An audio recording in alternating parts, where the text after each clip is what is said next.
48 Laws of Power, Chapter 37, Create Compelling Spectacles. Striking imagery and grand symbolic gestures create the aura of power. Everyone responds to them. Stage spectacles for those around you, then full arresting visuals and radiant symbols that heighten your presence. Dazzled by appearances, no one will notice what you are really doing. In the early 1780s, word spread through Berlin of a strange and spectacular medical practice of a Dr. Weisinger. He performed his miracles in an enormous converted beer hall outside, where Berliners began to notice even longer lines of people. The blind, the lame, anyone with an illness incurable by normal medicine. It leaked out that the doctor worked by exposing the patient to the moon rays. He soon became dubbed the Moon Doctor of Berlin.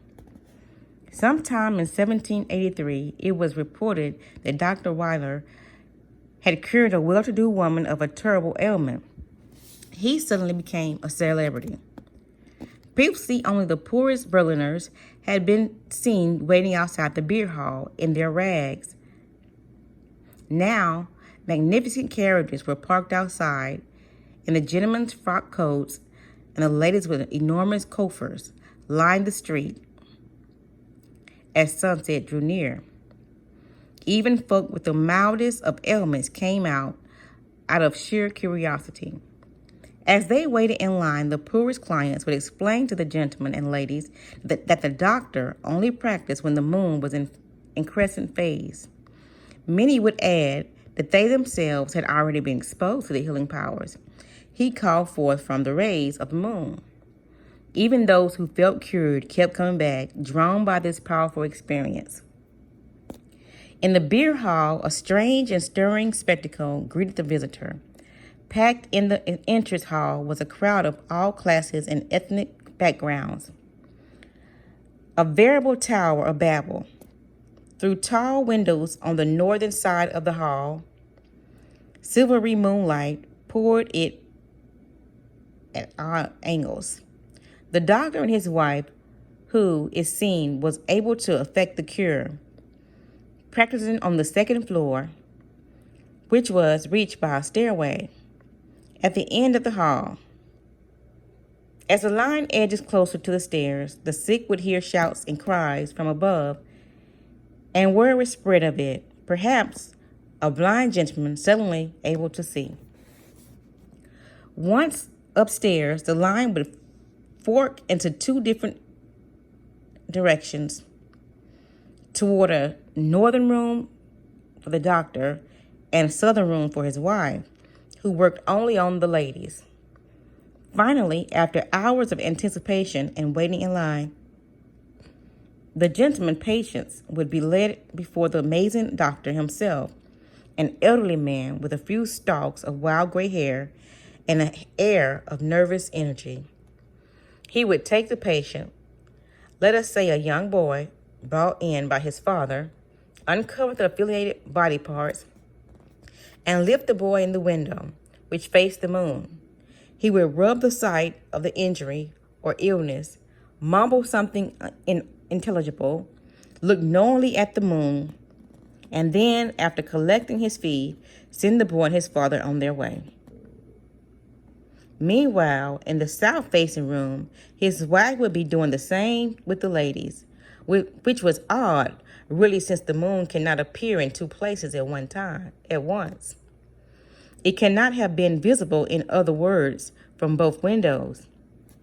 Apparently, the mere thought, idea, and symbol of the moon were enough, for the ladies did not complain and would later remark confidently that the wife of the moon doctor had the same healing powers as he. Dr. Weisinger may have known nothing about medicine, but he understood human nature. He recognized that people do not always want words or rational explanation or demonstration of powers of science. They want an immediate appeal to their emotions. Give them that and they will do the rest, such as the image that can be healed by the light reflected from a rock 250,000 miles away. Dr. Weilander had no need of pills or lengthy lectures on the moon powers or any silly gadgetry to amplify its rays. He understood that the simpler the spectacle, the better. Just the moon rays pouring into from the side, the stairways leading to heaven, and the rays in the moon, whether directly visible or not, any added effects might have made it seem that the moon was not strong enough on its own. And if the moon was strong enough, it was a magnificent for fantasies, and it has been throughout history. Simply by associating himself with the image of the moon, the doctor gained power.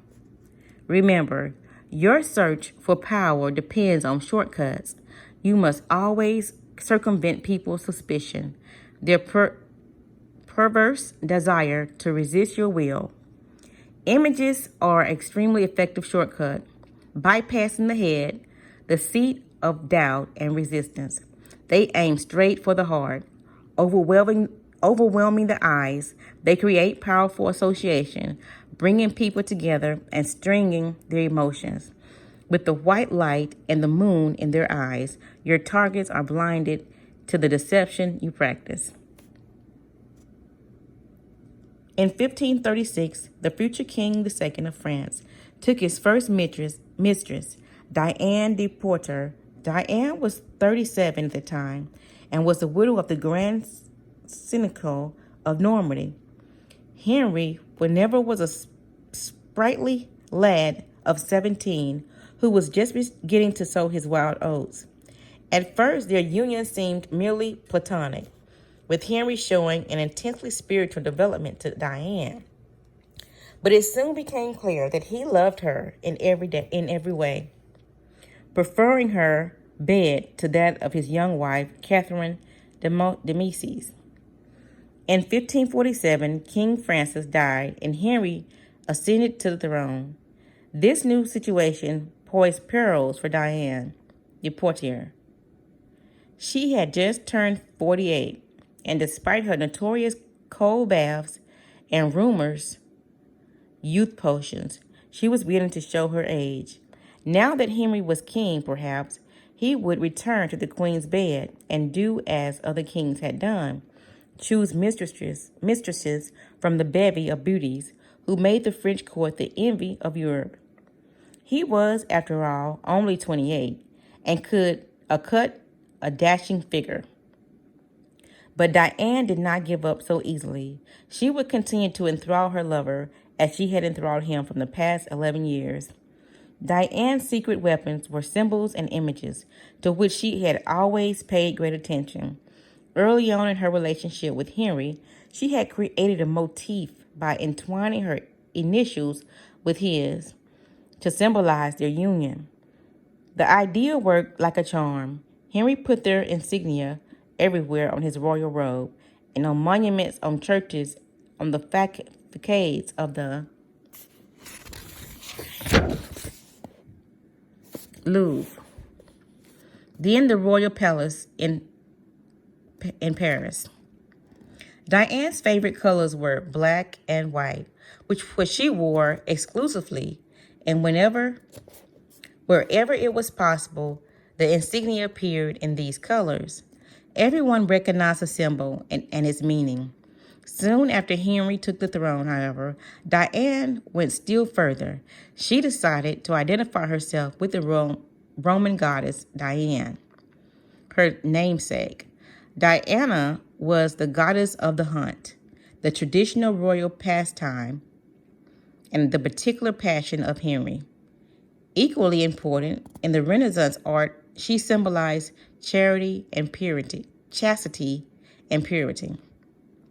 For a woman like Diane to be identify herself with the goddess would instantly call upon those imaged in the court, giving her air of respectability.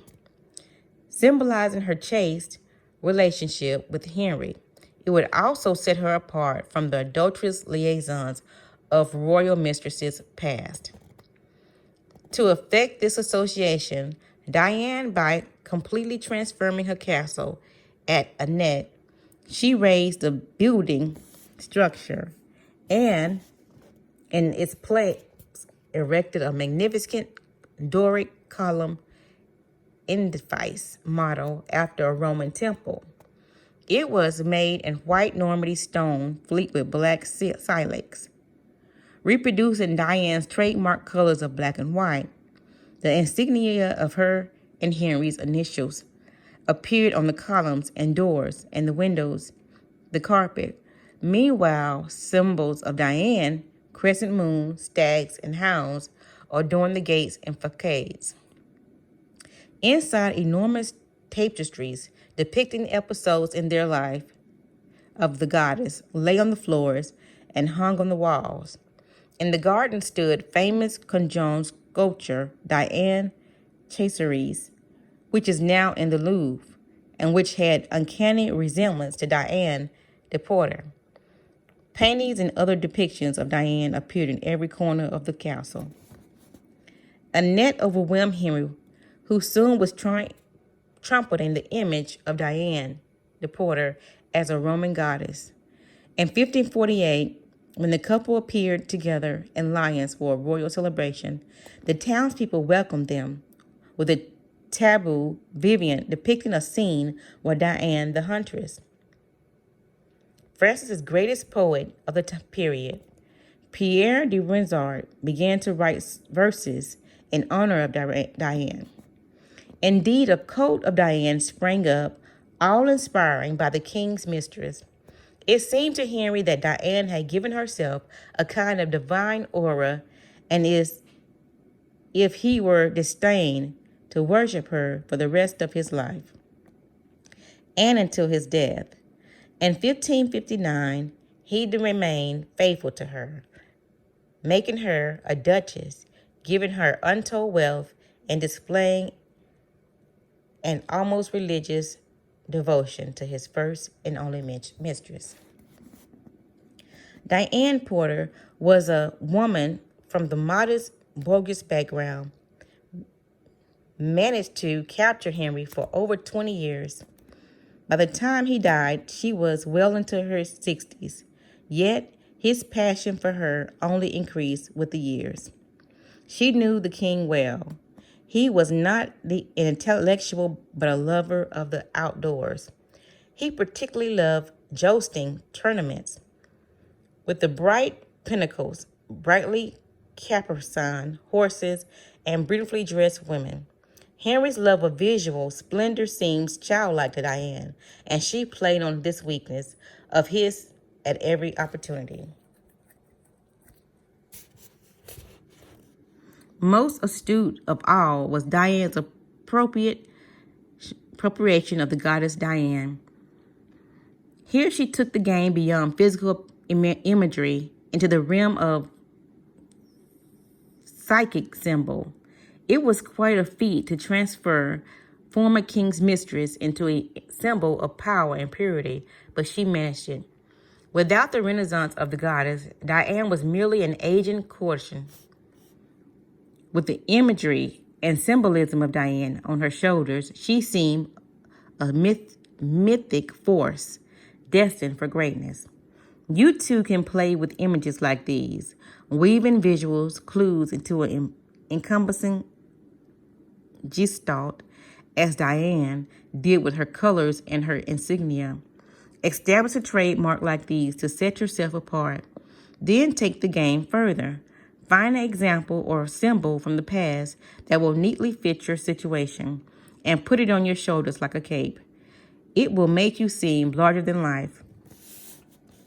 Because of the light, it shines on the other star, which make up a kind of court around it, because the just and equal distribution of its rays to all alike. Because of the good it brings to all places, producing life, joy, and action, because of its constancy from which it never varies, I choose the sun as the most magnificent image to represent a great leader. Using words to plead your case is risky business. Words are dangerous instruments and often go astray. The words people use to persuade use virtually invite us to reflect of them with words of our own. We mule them over and often end up believing the opposite of what they say. That is part of our perverse nature. It also happens that words offend us, stirring up associations with unintended by the speaker. The visual, on the other hand, short circuits the labyrinth of words. It strikes with an emotional power and immediacy that leaves no gap for reflection and doubt. Like music, it reaps right over rational, responsible thought. Imagine the moon doctor trying to make a case for his medical practice, trying to convince the unconverted by telling them that all healing powers of the moon and about his own special connection to distant objects in the sky. Fortunately for him, he was able to create a compelling spectacle that made words unnecessary. The moment his patients entered the beer hall, the image of the moon spoke eloquently enough. Understand, words put you on the defensive. If you explain yourself, your power is already in question. The image, on the other hand, imposes itself as a giving. It discourages questions, creates forceful association, resists unintended interpretations, communities instantly, and forges bonds that transcend social differences. Words stir up arguments and division. Images bring people together. They are quintessential instruments of power. Symbols has the same force, whether it is visual, Diane, or a verbal description of something visual. The words, the Sun King. The symbolic object stands for something else, something abstract, such as the image Diane standing for chastity. The abstract concept, purity, patriotism, courage, love, is full of emotional and powerful associations. The symbol is a shortcut of expression containing dozens of meanings in one simple phase or object. The symbol of the Sun King, as explained by Louis XIV, can be read on many layers, but the beauty of it is the association required no explanation. Spoke immediately to his subjects, distinguished him from all other kings, and conjured up a kind of majesty that went far beyond the words themselves. The symbol contained untold power.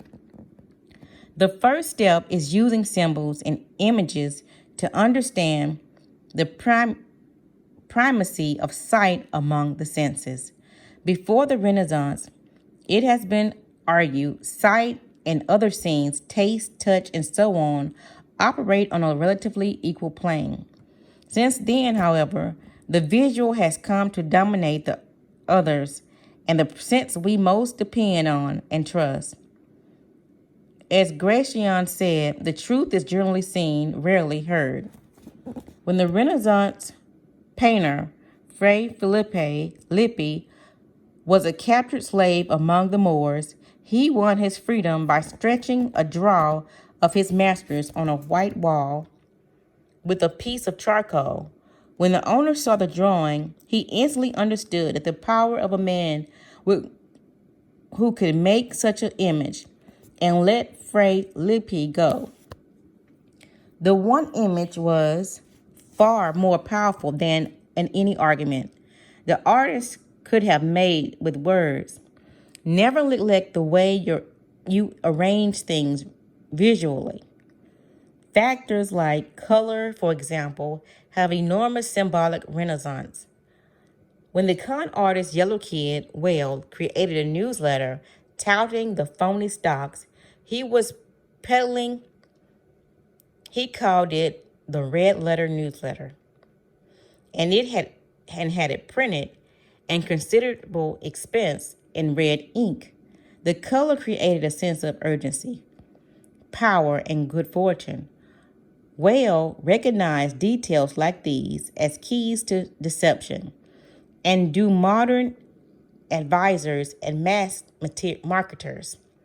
If you use gold in the title of anything you are trying to sell, for example, print it in gold. Since the eye predominates, people will respond more to the color than to the word. The visual contains great emotional power. The Romance Emperor Constantine worshipped the sun as a god for most of his life. One day, though, he looked up at the sun and saw a cross superimposed on it. The visual of the cross over the sun proved to him that ascendancy of the new religion, and he converted not just himself, the whole Roman Empire to Christianity soon thereafter.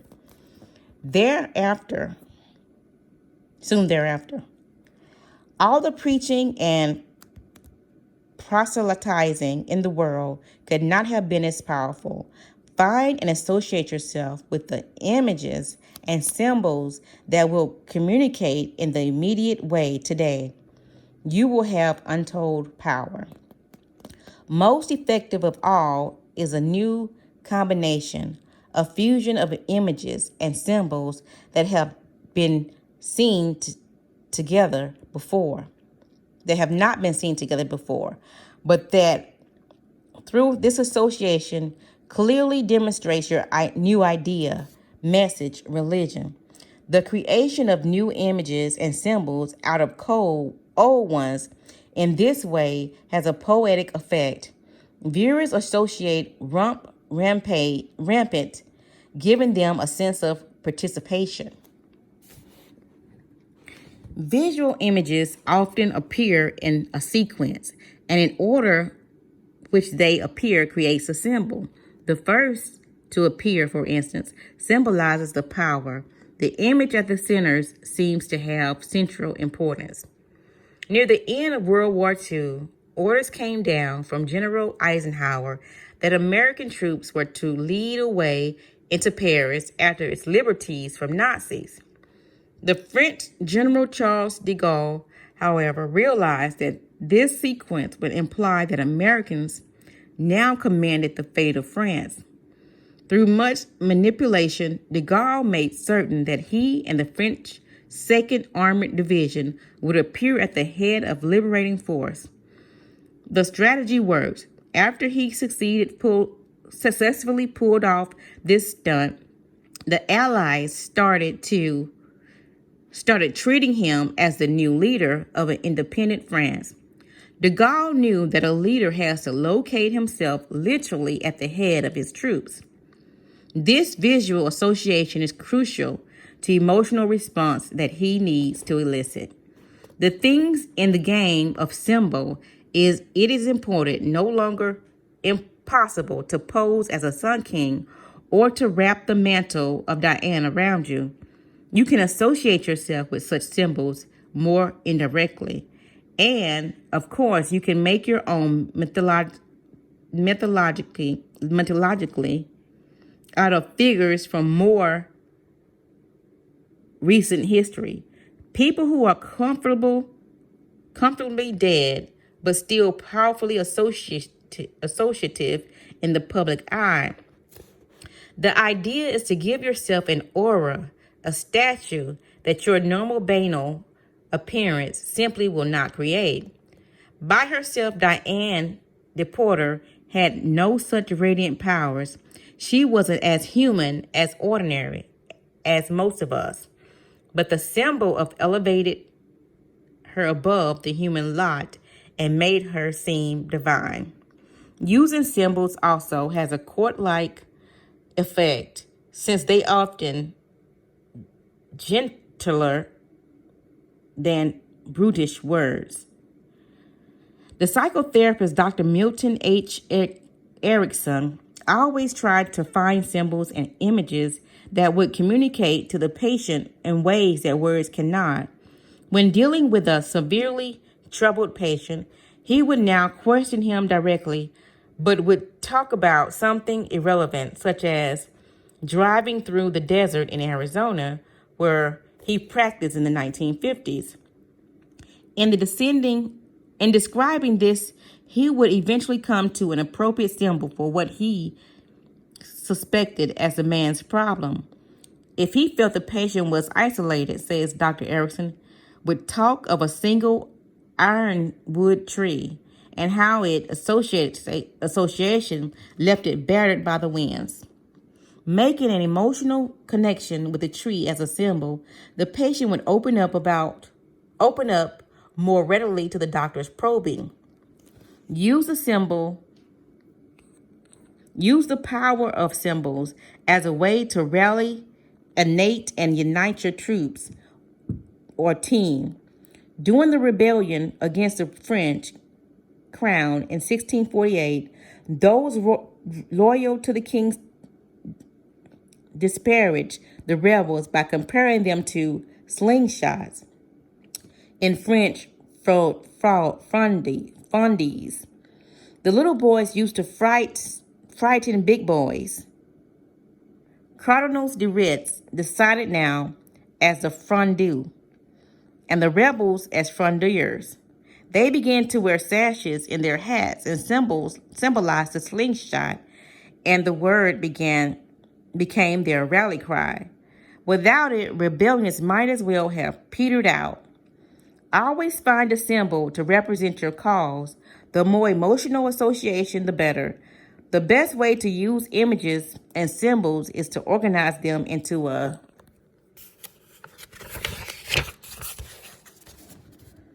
grand spectacle that awes people and distracts them from unpleasant realities. That is easy to do. People love what is grand, spectacular, and larger than life. Appeal to their emotions, and they will flock to your spectacle in hordes. The visual is the easiest route to the hearts. The cross and the sun, crucifixion, and total radiance. With one imposed over the other, a new reality takes shape. A new power is in the ascend. The symbol, no explanation necessary. The people are always impressed by the superficial appearance of things. The prince should, at fitting times of the year, keep the people occupied and distracted with festivities and spectacles. No power is available by ignoring images and symbols. There is no possible reversal to this law.